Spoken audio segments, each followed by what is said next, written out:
Hey YouTube, this is Steve from Average Joe's Fantasy Football, and the NFL Week 2 is here. We've got a great game for Thursday night, and of course, obviously Sunday and Monday. So with that said, I want to make sure you guys are prepared for your fantasy teams. This is your wide receiver start and sit video. Again, full PPR and half PPR when I am recommending some starts and sits. If it is a standard league, of course, hit me up in the comments down below. Make sure you guys are subscribed, hit the like button, and let's jump right into it.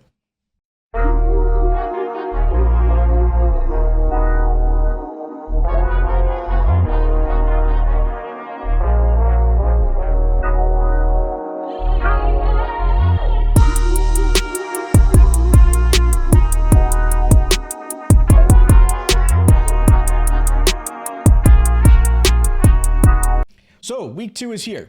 A lot of craziness happened this past weekend. You had some stars that just did not perform well. And then of course you guys had some sleepers that came out of nowhere.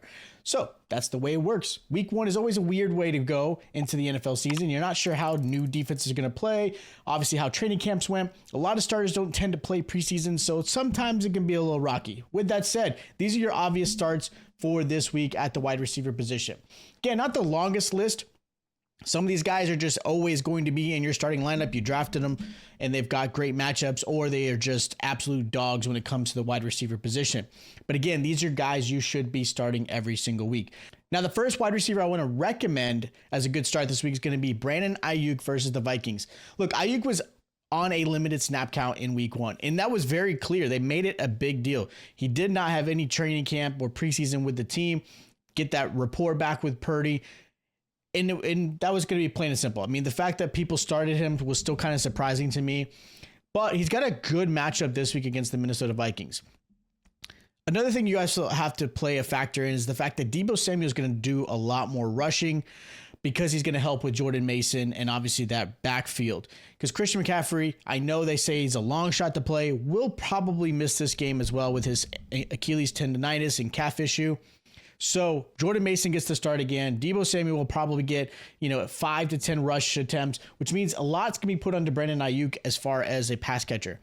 Great matchup against the Vikings. The Vikings obviously saw and gave away a lot of targets to Wan'Dale Robinson and Neighbors. Obviously, they didn't perform very well, but they also have Daniel Jones at the quarterback position, unlike Purdy. So with that said, Brandon Ayuk is going to be in a position where he's probably going to see close to 10 to 12 targets, have a better game, possibly a touchdown here or there, but I really like him this week. Another wide receiver I like this week is going to be Garrett Wilson versus the Titans.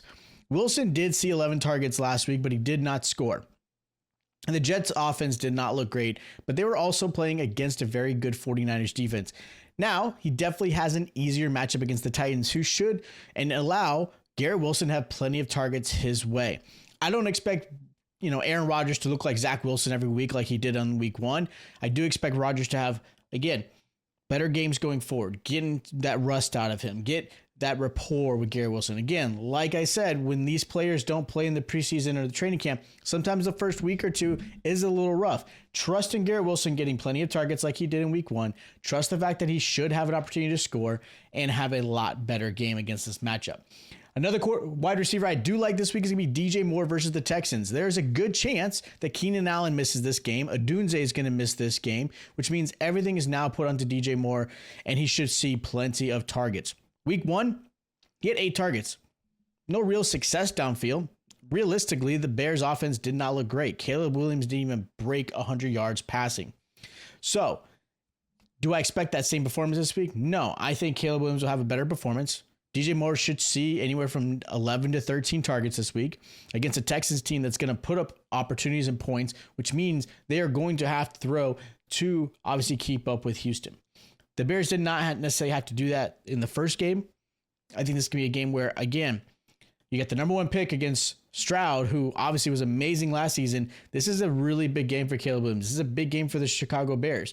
And I really like this matchup. It's one of the matchups I do look forward to this week, but I do think DJ Moore absolutely should be a good start this week.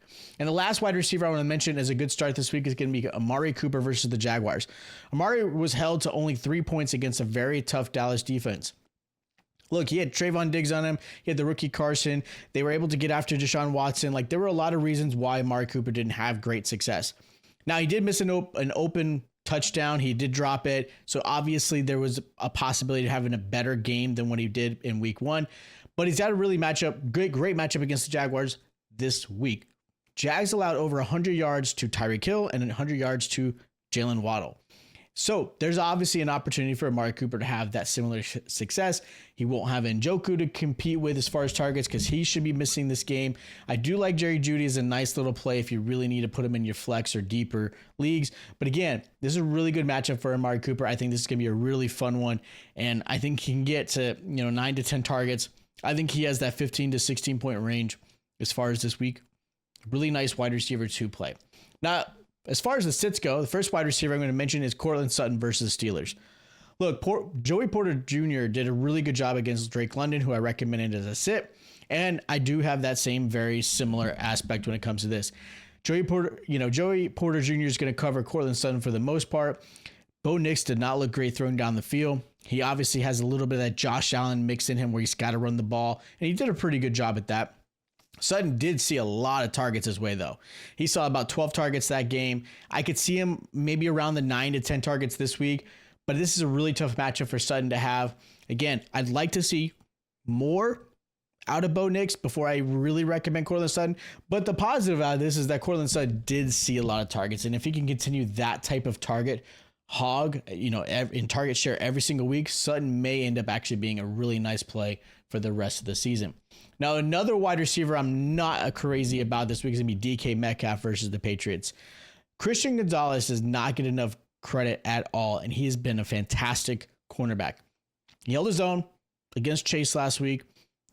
Part of it, I will say, is I think the wrist injury with Burrow.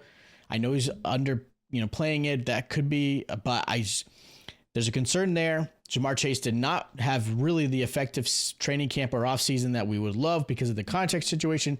So that could have played a factor. But I still think Christian Gonzalez does deserve some flowers because I think he does an amazing job against number one wide receivers. Now he's going to be covering DK Metcalf this week. I do not like this matchup with DK Metcalf. Metcalf struggled last week against Surtain.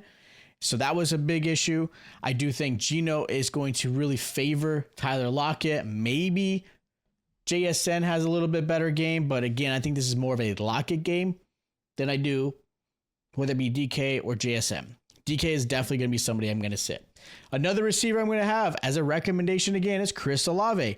I got a lot of heat in the comments section about Chris Olave being a sit. And you know what? I'll take that heat all day because I think Chris Olave was overhyped in general when it came to this season. I thought he was being drafted too high. He's being treated as if he was a potential wide receiver one this season. I don't see that happening with the Saints. Chris Olave does have some tough matchups. He had a tough matchup last week. He's got a tough matchup against the Cowboys this week. The Cowboys defense is going to get after Derek Carr. They're going to create turnovers. They're going to create pressure. On top of that, you've got Trayvon Diggs covering Chris Olave for most of this game. Sure, Olave is going to have some great games. Don't get me wrong. He's going to have some great games. He's a very talented wide receiver. I do like him a lot. I think he's more higher end wide receiver 2 than he is a wide receiver 1. But again, I'm going to possibly sit him this week if I have other options. I know a lot of you probably don't, but if you can, please listen. I don't like this matchup for Olave at all. Just like I'm not crazy about George Pickens this week. He's going against Patrick Surtain, who obviously does a great job. He's an amazing cornerback. He got paid to be the best cornerback in the league alongside like Sauce Gardner. This is a really tough matchup. Look, Surtain held Metcalf to 5.9 points and only 3 receptions. On top of that, I like Justin Fields, and I think he's going to be an improvement for the Steelers, and that's going to be something you're going to see throughout the season. This is a tough matchup. Again, I know he's being thrusted into the starting lineup. At least that's what we're expecting. I think his running ability is going to be key to this game. But unless there's like a rush and he's running and all of a sudden Surtain keeps his eyes on the backfield just to kind of make a play and Pickens has a big play down the field, I just do not trust George Pickens at all. I think this is going to be a really tough matchup. I think George Pickens through the rest of the season has potential to be a really good wide receiver. I actually do believe that. I have him in a lot of my dynasty teams. I have a few of my redrafts. So I do like Pickens. This is just a really tough matchup for this week. Now my sleepers for this week, I have Drake London versus the Eagles. I think this is going to be a game where Kirk Cousins is going to have to play really well. He's going to have to try to compete. And the Eagles defense has not proven that they've gotten better compared to last year. They struggled last year against the pass, and this is a really tough matchup as far as trying to stop obviously Drake London. You still got to deal with Bijan. You still got to deal with Pitts. I still like Mooney. He hasn't shown up yet, but I think London has a pretty good game this week. And then I like Ladd McConkey versus the Panthers. Don't expect the Chargers have to be in a shootout, but I think because the Panthers are so bad, McConkey's going to have a touchdown, maybe 2 in this game, but I think he's going to get plenty of targets. I think the trust is starting to develop and grow. I do like him as a nice little sleeper this week. So those are my start, sits, and sleepers for week 2 for the wide receiver position. Again, if you guys have questions, hit me up in the comments down below. Make sure you guys check out my other start and sit videos for the running back and quarterback. And of course, the tight end will be dropped very shortly as well. Again, if you haven't already, subscribe. Make sure you guys hit the like button. Check out my other content. Ask some comments down below, and I'll check you guys out next time.